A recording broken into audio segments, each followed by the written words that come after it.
Hi beasties, how's it going? I'm in the mood for something spooky, and a while back I found this manga collection called Nightmare Inspector, and you can't quite see it, there's a glare in the way. I thought the art was amazing, and I read the back, it was really cool. And yeah, I wanted to talk about it for a quick second, because I am a manga fan, and I haven't read everything, I haven't read all of the big popular ones. I did read Full Metal Alchemist, and that's probably one of my favorites. Watched the anime Brotherhood as well, really like that one. But in regards to spooky kind of horror stories, Nightmare Inspector is really good. Because the story is basically about this creature, a Baku. The Baku itself is named Hiroku, and it's in the body of someone else. There's some cool body switching plots going on with the Baku itself. And I'm only on book 6 out of 9, so I wanted to do a part 1, part 2 kind of thing. I'm not done the series yet, so I wanted to talk about it initially. So I found out throughout the story, it is mainly episodic. Each chapter is a different short story of these nightmares. So regular humans, they go to Hiroku for his help. He can go inside their nightmares. He can put them to sleep, go inside their nightmares, and kind of work through the puzzle, which is their nightmare, which manifests their deepest fear or a traumatic memory. And I just thought the initial concept of that was really cool. I've always had a fascination of dreams in general. I can never remember my dreams. I can remember some of the nightmares, of course, but usually the nightmares are just about spiders in the bed or ghosts. So each chapter is a different nightmare that people go to visit the Baku about to kind of have them have Hiroku fix it for them and work through the traumatic memory. And then, in exchange, that person, the human, kind of gives up the nightmare to the Baku. It becomes like a little marble that pops out of his cane. It makes sense in the manga. And it becomes a little marble with a little representation inside it, and he just swallows it. That's his payment. I thought, he can't eat anything. He eats their nightmares. And turns out the more... Yes? You're interrupting.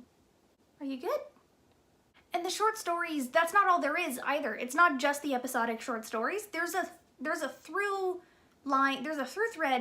thread of a plot going through each one, connecting to Hiroku and his past lives and the person who runs the inn that he's staying at, the tea shop. Because the woman at the tea shop is tied into the whole plots as well. So there's another cast as well. There's more characters that you get to know and love. One of them is, I do kind of find annoying, but I think that's the point. He's meant to be the comic relief.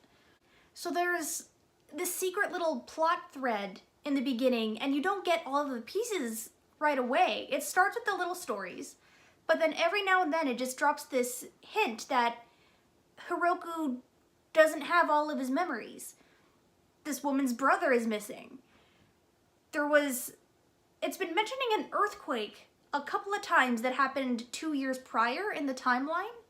Oh, another fun aesthetic thing, it takes place in 1920. I don't know, I think it takes place in 1920.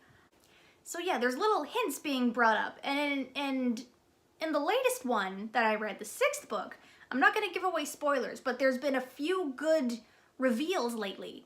Not everything is explained yet about Hiroku's past, but we met someone new that he may or may not have actually known. More people are getting involved in an entirely different building that can make your dreams reality. So that's an entire different fascination there. And going back to the art really quick as well, it's a manga and it's absolutely beautiful. But they're also horror stories, and they're nightmares. They're horror stories. And if you're a little squeamish in regards to blood in general, maybe don't read these. But if you're into that creepy, not quite gothic, because the era is a little different, this creepy, almost Victorian aesthetic, it is definitely gorgeous. With some blood now and then. So I am really excited to finish off the series. I'm going to finish the next 3, because like I said, there's 9. I'm on book 6. I'm going to finish the next 3, and then I'll actually leave a whole series review of the entire thing. I wanted to do a initial part before I was actually done of my initial thoughts, and then an overall review later on. That's what I meant.